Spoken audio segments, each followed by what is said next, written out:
Hey guys, so I'm back doing another stuttering video, and I wanted this video to be kind of entirely based on our brain. Because our brain, I feel like, is the biggest thing that is making us stutter. That might be an obvious thing, but yeah, I wanted to talk about what stuttering does to our brain, and yeah, because there is quite a lot of stuff. I feel like the main things that happen to us and our brains is that it causes a lot of anxiety, overthinking, depression, low self-esteem, and it basically makes you feel like you are not in control of yourself. Well, of your stutter. I actually took a psychology class in grade 12, and that was like the best class I ever had in high school. So if you don't already know, psychology is the study of the human brain and how the brain is affected by different things and all about the brain, and that was the best class I ever had in high school. I loved it so much. So that's why I kind of wanted to do this video talking about the brain and stuttering. Let me start off by talking about when I first noticed myself stuttering.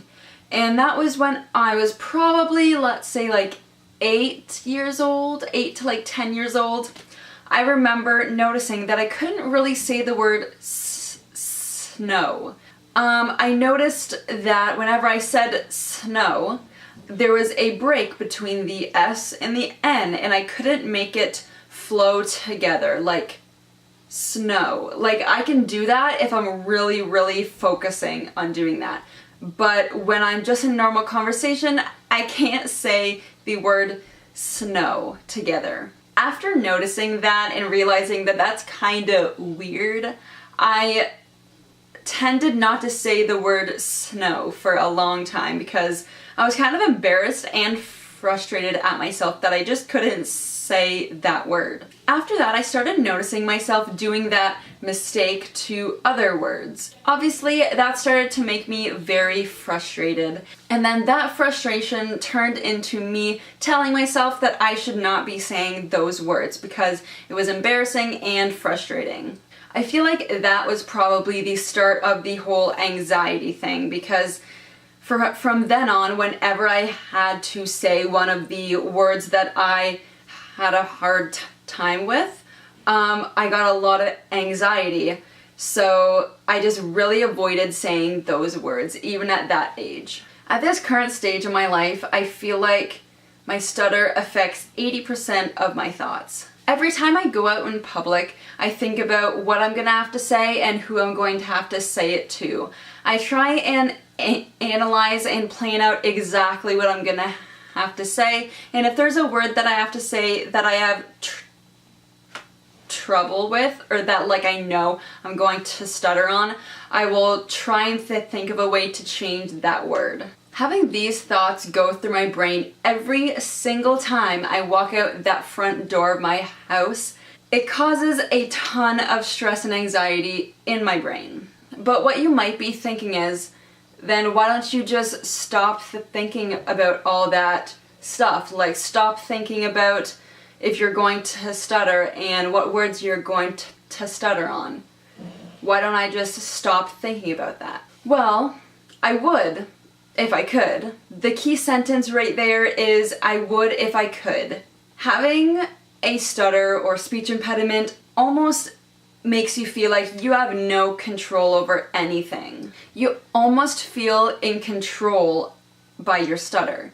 Since I do know what it feels like to be able to talk normal, because like I used to talk normal before the age of like 12 or 13, it makes me extremely frustrated and mad every single time that I stutter, because I know that I can talk normal, I know that I used to, but I can't now. I just can't. I feel like since we can't really express our anger, frustration, or sadness much, because, well, people around us just don't really understand what we're going through, so if we talk to them, then, I don't know, it just feels like they don't really fully understand.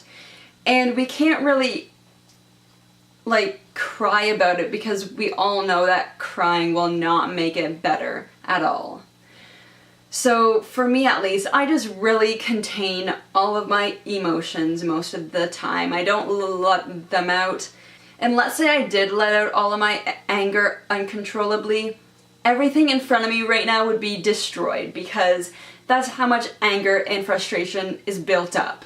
Once you feel like you cannot express your emotions, and once you feel like you're almost a puppet to your stutter, that's kind of when the depression and sadness really starts to kick in. Once your anxiety gets worse, your stutter gets worse, which then makes your anxiety worse, which then makes your stutter worse. So it is a huge, very bad circle.